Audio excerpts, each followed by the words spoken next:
Welcome.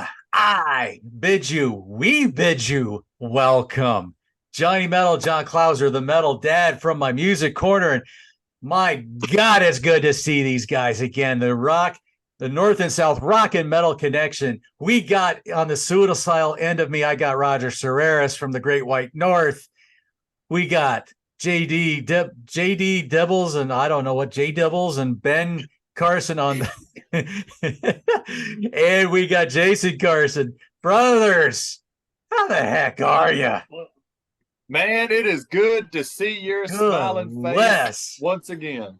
Man, it has been too long since we have had a little chat about anything here lately. Ooh, So man, I hope y'all watching in YouTube land have missed us as much as I have missed these guys.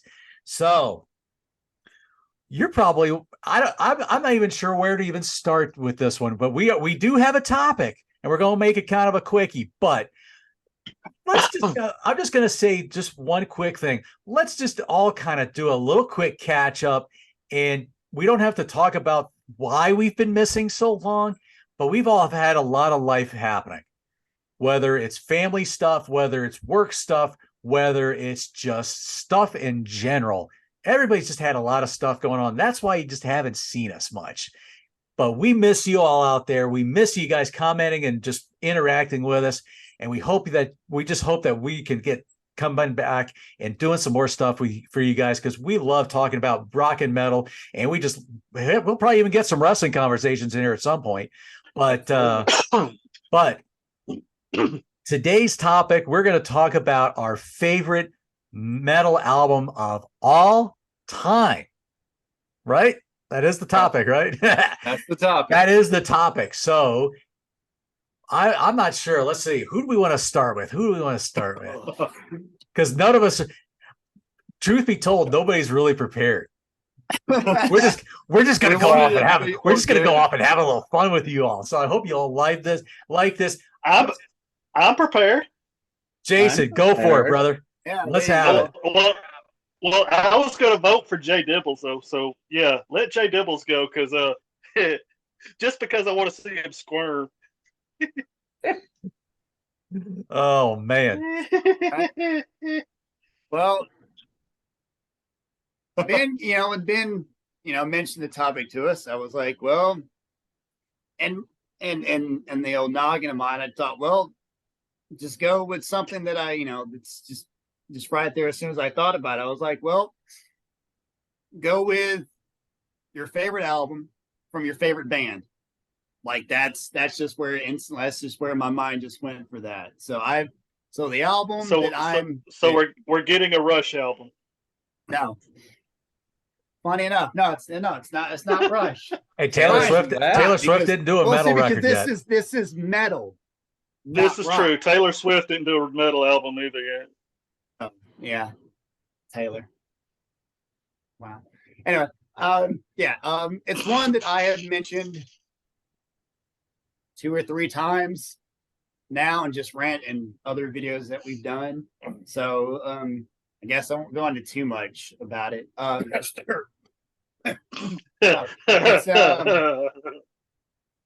It is Somewhere in Time by Iron Maiden. Good choice. Can't go wrong with that. Maiden's the favorite band, favorite album. So that's why I just thought, well, if it's my favorite metal band, it's my favorite album by then it should just be my, through process of elimination. That's how my mind worked. Just like I've stated before, it's to me, it's a perfect album. I love all 8 tracks. It doesn't, it just over and done with. I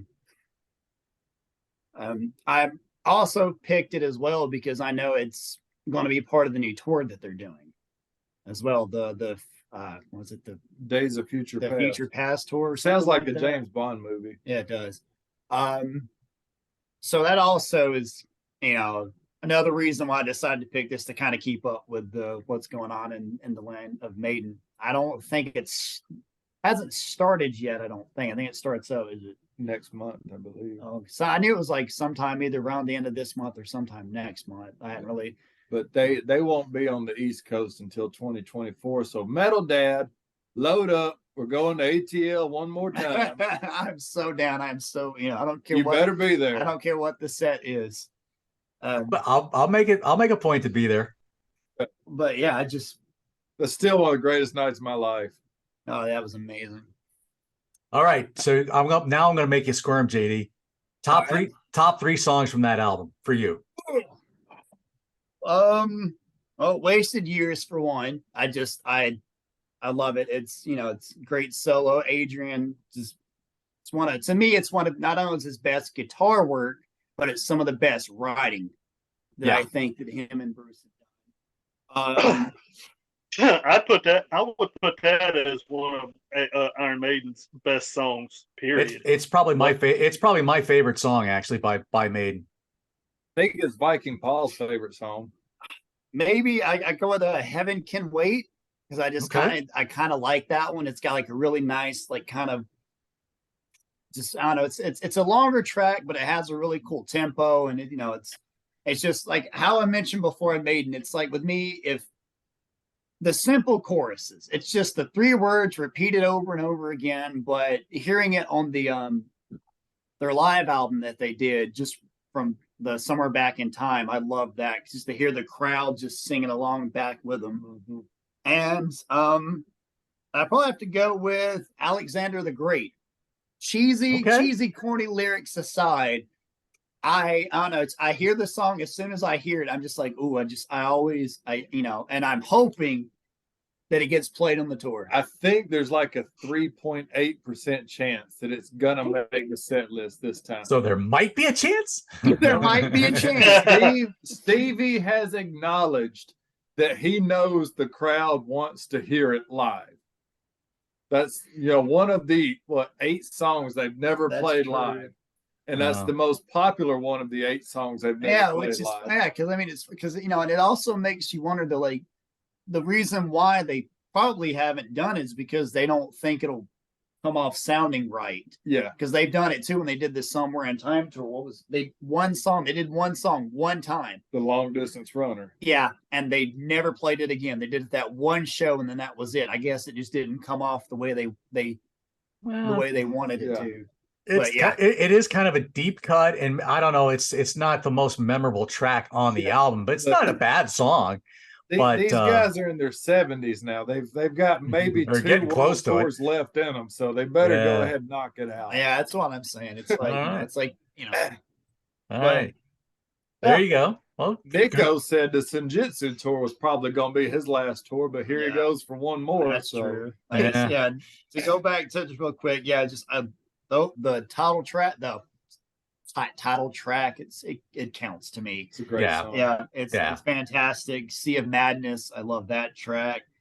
I do have a sweet spot for the Loneliness and the Long Distance Runner. It's just got something about it. It's just I think a lot of it is just the tempo, and it's just very it's just I don't know, it just sounds really good. And then like I said, there's Stranger in a Strange Land. I like Stranger in a Strange Land is awesome. Great too. Yeah, Deja Vu is probably the only one that's probably like would probably be my least if I was going to rank the songs.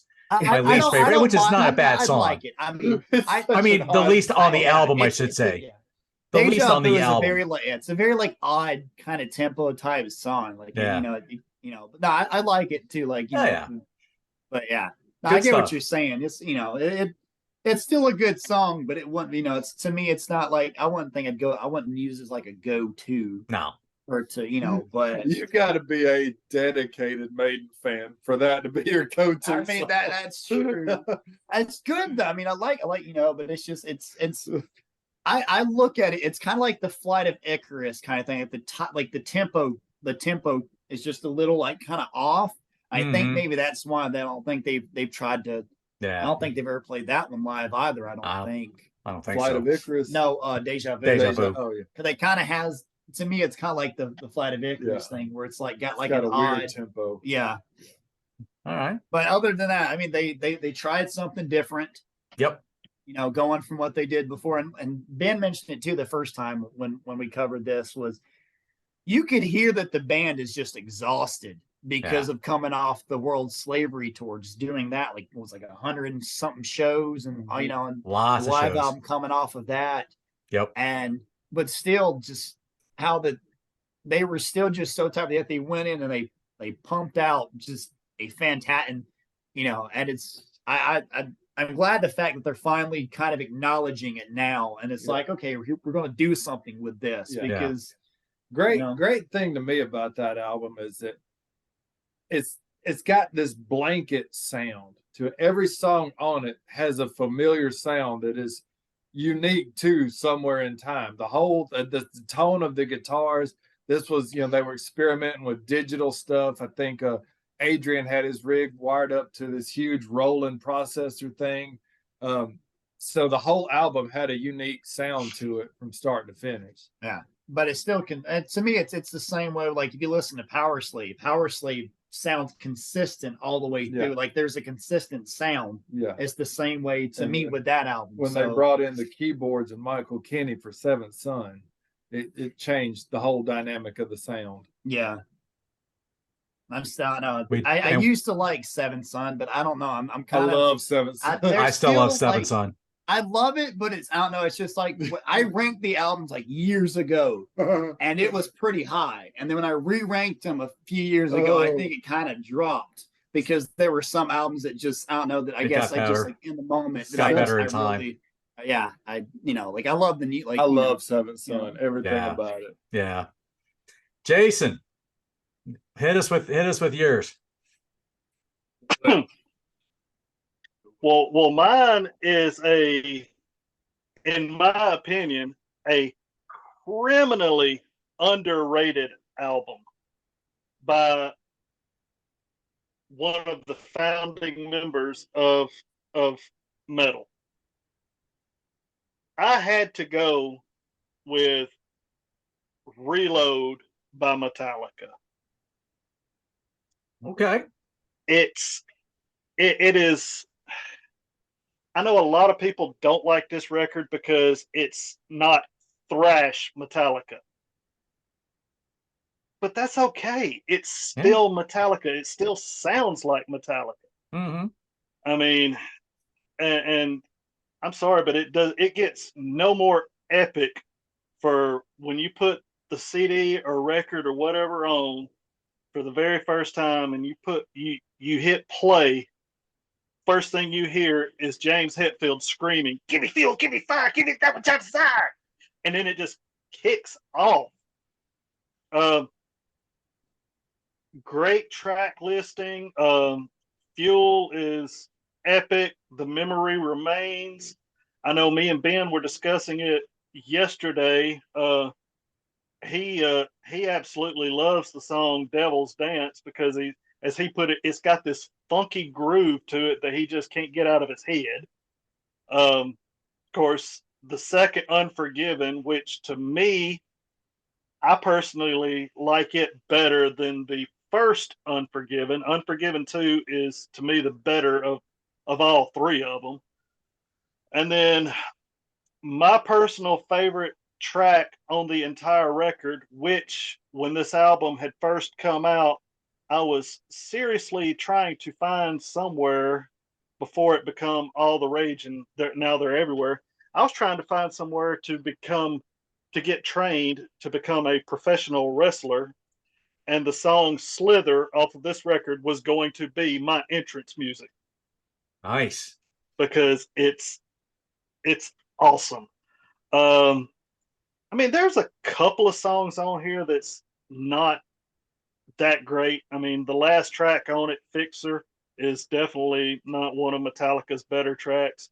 What? But on the whole, the record. Oh, you're a fan of Fixer? Yes, I love that song.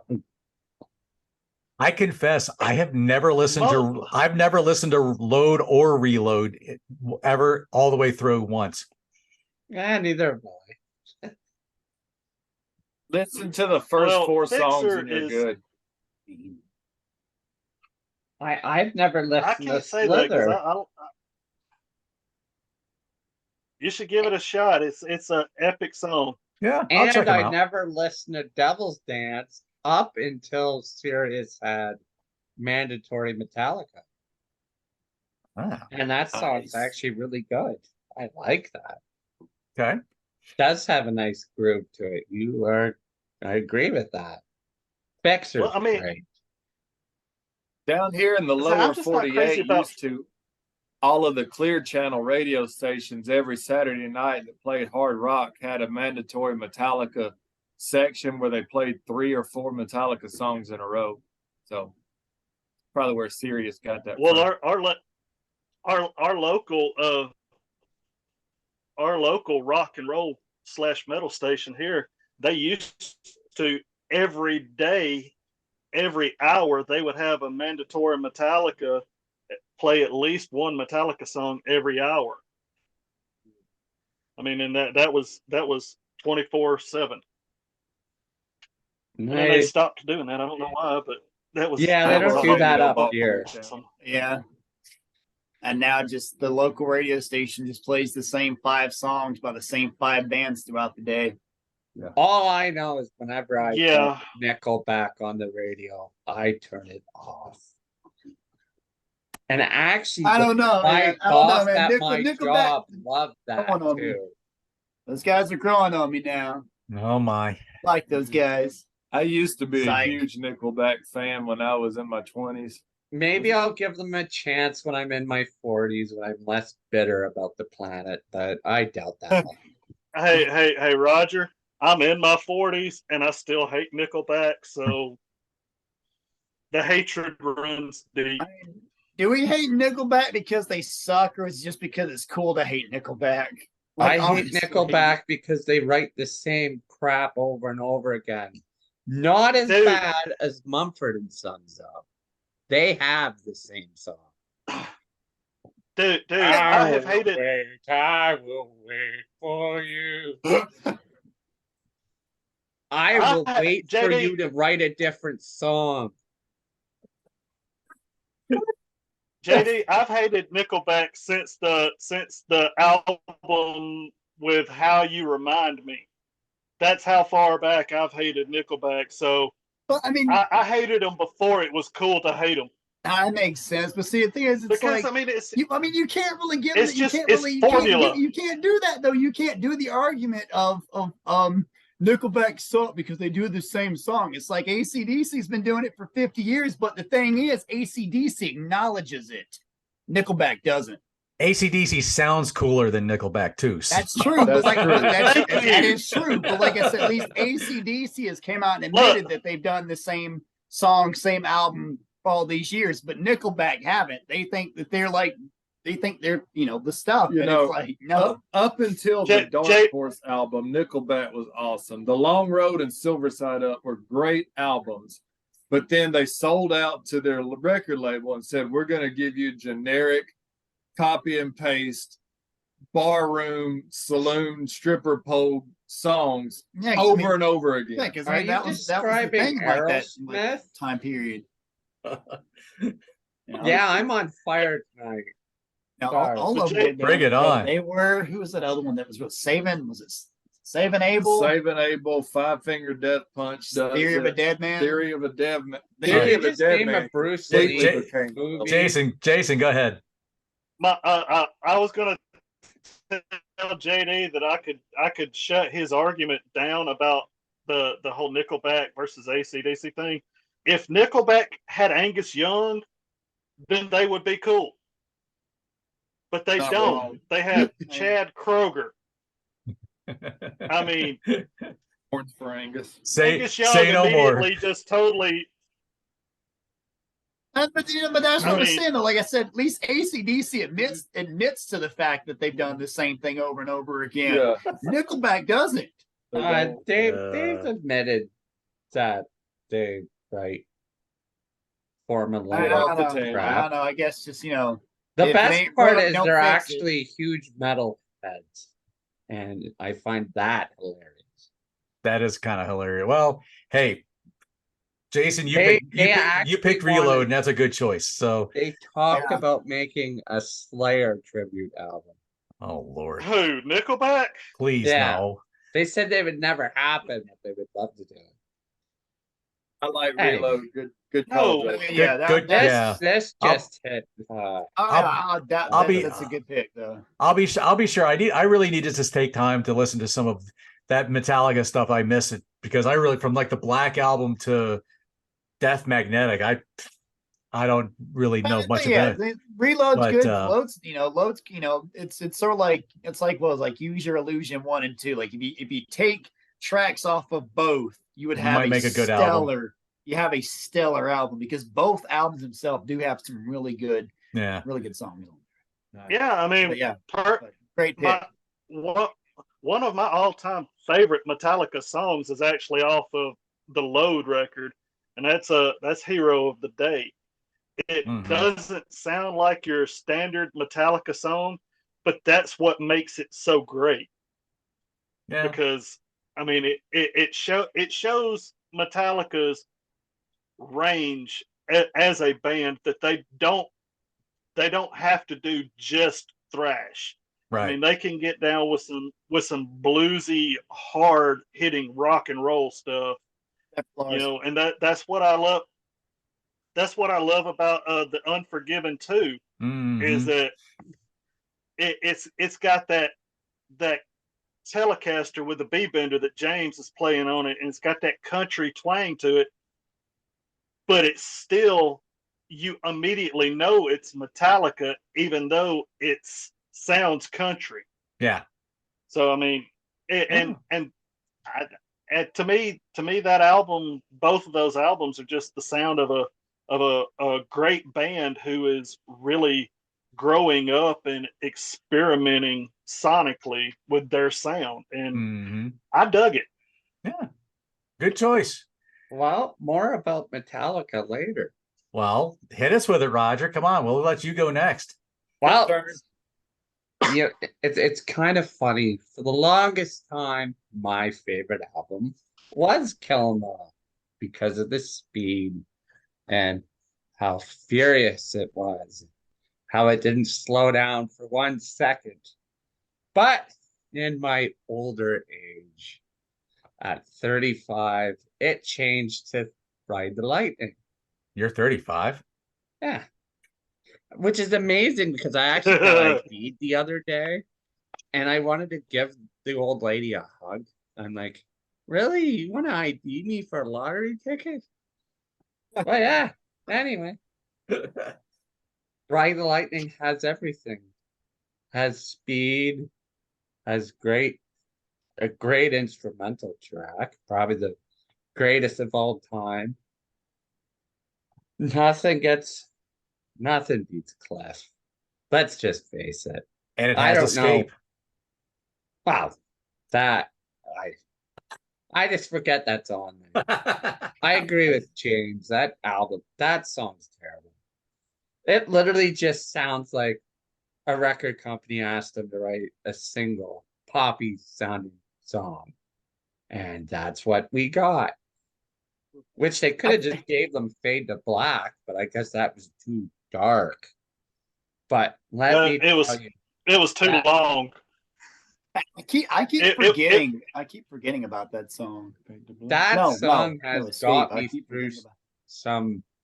I want to say the S word, but I'll change it. Some crap. That song. Wow, my hand's at my heart, but yeah, that got me through some stuff in my childhood. I've only seen Metallica once in concert, and I was so happy to get to witness that song live. Me too. The one time I saw it. So, because that probably is my favorite Metallica song. I always love Fade to Black. Yeah, I'm with Roger. Fade to Black got me through some pretty heavy duty stuff back in the day too. And I mean, I love the song, but as you were saying, that they could have used it as a single, but it's not radio friendly back in the day because it's too long. If it was under 3 minutes, absolutely, but because it's not under 3 minutes, we got to hear it on the actual record, and it become our own personal single because it was so epic. I mean, it's the perfect song. It really Mhm. is. Yeah. And it has one of the most underrated Metallica songs on there too. Trapped Under Ice. You are correct. And I That don't is a know good how the track. hell they didn't play that song when they did that Antarctica thing. No, I know. That was like, That would have been well, perfect. the Right there. Napster stuff, whatever. They were right. Let's just admit it. They were right.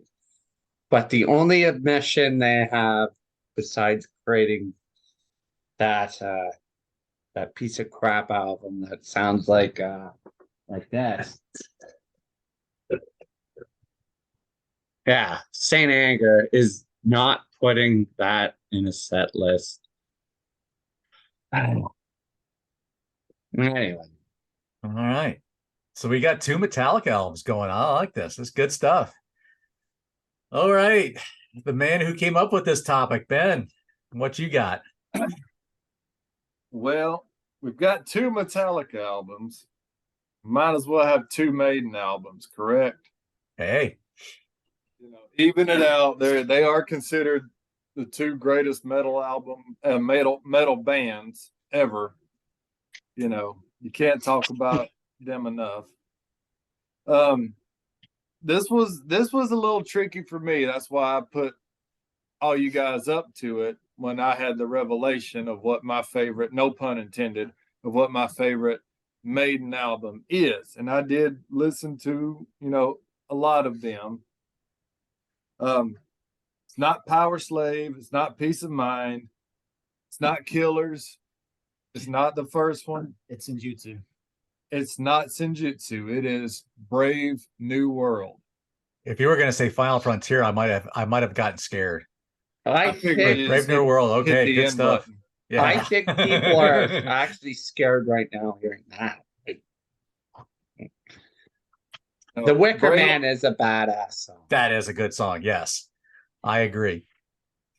Well, I actually, when me and Ben were talking about it yesterday, I actually thought he was going to put do Fear of the Dark, because I know that's like his Yeah. favorite song, Yeah. and you know, and it's a great record. I thought that was going to be his pick. It's got some good songs on it. It's a great 90s Maiden sound, but an overall just there's something so special about this album. This is the first reunion album. This is the album that has Bruce and Adrian back. This is the first album to debut the 3 guitar lineup, you know, the Maiden Skinner style, you know, stuff. And this is Bruce showing the world he still got it. He went from playing clubs of 800 people to 180,000 people in Rio, you know, in just a matter of a year.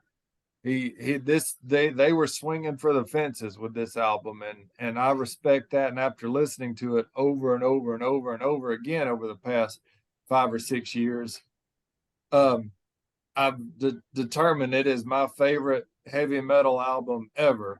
You know, and JD first introduced me to Iron Maiden several years ago because I was a Guns N' Roses, Leonard Skinner, AC/DC, Southern rock guy. This was the first album I listened to from track 1 through track 10 all at once. And I was like, this blew my mind. This is the style of music I've been looking for my entire life. You're welcome. And this is it. This is what I've been needing in my life. And from start to finish, I love every track. Maybe some not as much as others, but obviously the Wicker Man, it alternates with Aces High as their standard concert opener. It is one of the greatest album openers they've ever done, or any other band for that matter. Sure. Goes to the Navigator, great song, sort of ties in. There's a lot of tie-ins in this album. Goes to the Navigator sort of ties in with Rime of the Ancient Mariner. Mhm. Accidentally, according to the band, they didn't really even put those together. Right. But Brave New World, great big anthemic song, especially when you consider when it came out, when it was written in 1999. Y2K going into a huge Brave New World. Where is this going to go? Yep. Blood Brothers, another big grab your buddy, beer in Just- one hand, yeah. and we're blood brothers. Because it has the thing that I love the most Yeah. about Maiden, two just word chorus. the repetitive chorus, but it works. Like they've made it work. The Mercenary, awesome song. I love it so much. It's changed for me a lot recently. This song and one other Maiden track. The Mercenary reminds me so much of the Mandalorian TV series. Okay. It's something about that reminds me of the Mandalorian. I think of the Predator. And Stranger in a Strange Land is Boba Fett. You know, that was the first episode of the series was Stranger in a Strange That Land. makes sense. But the Mercenary also, if you listen to it, it kind of, and close your eyes and think about it, it kind of sounds like the song Killers from the Killers album. Has a little throwback melody to it. The next track to me, Dream of Mirrors, sounds like Phantom of the Opera with the way it starts off. Have you ever felt do do do do do do do do do? It sounds like Phantom of the Opera throwback to me. Fallen Angels probably the weakest track on the album. Still a great song. The Nomad, another huge, big, bellowing chorus, great song. Out of the Silent Planet, different Maiden song than you've ever heard. More of their foray into the progressive era of Maiden. Awesome song, great song. And the Thin Line Between Love and Hate closer is one of my favorite album closers ever.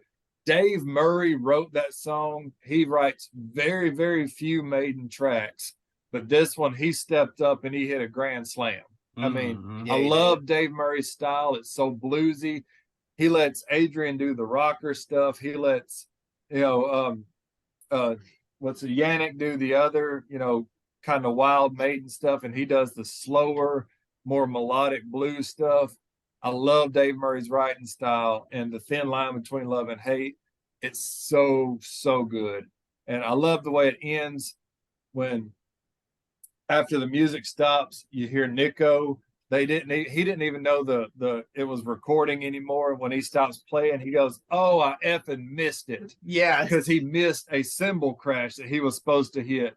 And they left it in there because this is the first time in 10 years that all of the guys have been together to do an album, and it just fit the whole feel of the album perfectly. So I know I went long. Sorry about that, but Brave New World by Iron Maiden. My personal, you can tell I'm passionate about it because I'm just babbling on and on and on. I love it. You've not listened to it out there in YouTube world. Listen to these 10 songs. Hour and 7 minutes of your time will change your life forever. Rock and roll. Funny enough, it was literally a toss-up between Somewhere in Time and Brave New World for me, because I think those two, I have those ranked as my two favorite Maiden albums. Same Nice. And they're just so, just everything Ben said, I totally, it's really, it's, amazing, I have amazing. only listened to one song on that album. Dude, you're cheating yourself. Yeah. You are sorely cheating yourself. Yeah. I'm a little behind on the tooth. I haven't I haven't done a good in-depth with like Dance of Death, Brave New World.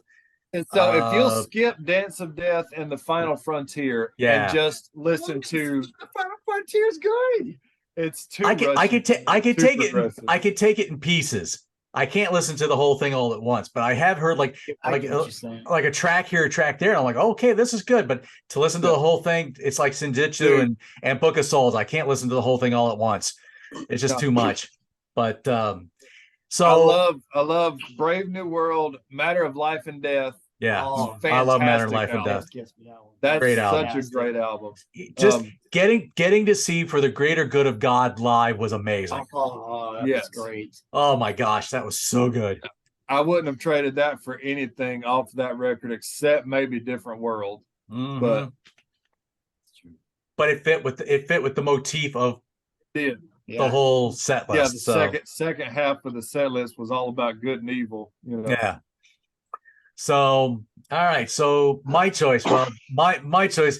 If anybody's been watching me on Wednesday nights, y'all probably know what my pick's going to be. So, let me just show you the signed version Oh, the signed one by Blackie. Oh, Yes, Oh, when I got that's Blackie to sign that great. baby, and I'll Like just show it. you the unsigned version here with the booklet here. But yeah, Wasp Crimson Idol. I'm not going to beleaguer this one. Y'all just go back and look for the Wasp Wednesday episode I've done with John the Music Nut, where we dive into Crimson Idol and we just labor of love of that album that is. Just a wonderful concept story. I feel like there's a lot about it that I relate to. Um, maybe not the way he the end of the character, but there's a lot of stuff that I feel like I relate to, and it just the lyrics just kind of really grabbed me in, and the rest is really just history. Crimson Isles. I'm just going to say this for anybody waiting for me to do the ranking of Wasp albums. This is going to be my favorite. That's going to be that always has been my favorite. I mean, I could have talked about almost anything really, but when it comes right down to it, it's always been Crimson Isle really for me. And there's been a lot of stuff I've liked so much over the years. It could have been just about anything, but yeah, I'm just gonna stick with Crimson Idol. The songs that he did live that I got to see was The Idol, Great Misconceptions of Me, and Chainsaw Charlie. Although I wouldn't say Chainsaw Charlie would be my top three. I like the ballad Hold On to My Heart quite a lot. That's a beautiful track. The whole album to me is there's just something deeply personal about it. And it just, like I said, it just connected with me on such a deep level. So there you go. I'm not, like I said, anybody who watches Wasp Wednesday, and if you haven't watched it, check it out. Yeah, I hadn't seen the last few, but when I kept up with it, I watched that one that y'all did for that one. As soon as it was done, like the video was finished, I got on my phone and I pulled the album up, got headphones on. I was like, God, and I was just like, whoa, like. Wow. I think even said in our group chat that it was just whoa. It was such a fantastic. Is it as good as Electric Circus? Better. Better. Okay. Much better. Much better. It's great. I'll tell you the story. I'll tell you the story that I saw Blackie answer at one of the Q&As in regards to Electric Circus. So somebody asked him about I guess back in those times, and he talked about, I saw my face on the magazines and it went to my head. It blew it up as big as this room. And I started living that rock and roll lifestyle. And the result of it came out with a really crappy album. And he was referring to Electric Circus. He says it's a tired album made by a tired band. And I have to agree with a lot of it now. I loved it back then. But looking back now, there's a lot of it hasn't aged well for me. But there are some songs I do like. But the whole album in general it's kind of low on my list now.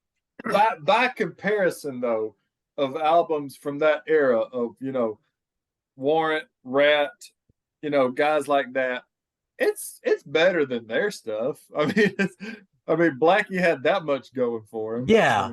And I think so. And I think better than Girls, Girls, Girls. Yeah.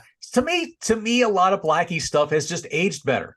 There's a lot of stuff like I can't listen to Cherry Pie. I don't get into Girls, Girls, Girls. I don't get into those tracks. Some of the production stuff on the Rat albums is kind of, after like maybe Dancing Undercover, I kind of lose interest in. So, and some of that stuff's okay. It doesn't hold up as well, but I do like it. I mean, don't get me wrong, but yeah, it's not tends to be what I reach for. But right now, yeah, it was either Wasp or Warlord Deliver Us. That would have been my other pick, but because I love that album too very much too. But yeah, for me, definitely Crimson Isle. So Nice. so why Maiden and Metallica here, and then I throw the wild card of Wasp in to throw it out there. So why are you doing the Wu-Tang symbol?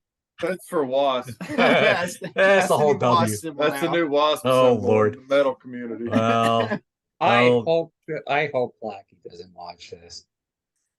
if he does, I would probably cry. But anyway, Hey, Blackie knows speaking- about you though. yeah, I hope so. Well, yeah, I got to ask him a question, so there you go. But yeah, I just want to say, God bless Blackie. I hope he gets the healing and rest for his back. He's had to cancel some dates on the European tour because of a herniated disc in his lower back that has really gotten aggravated over the time. And riding Elvis is not a lot of fun with somebody with a bad back. So, and he ain't getting any younger. But anyway, I hope he gets better. A lot of us here, we are all part of the DDP yoga community. Rest in peace, Boz. We're gonna miss you, brother.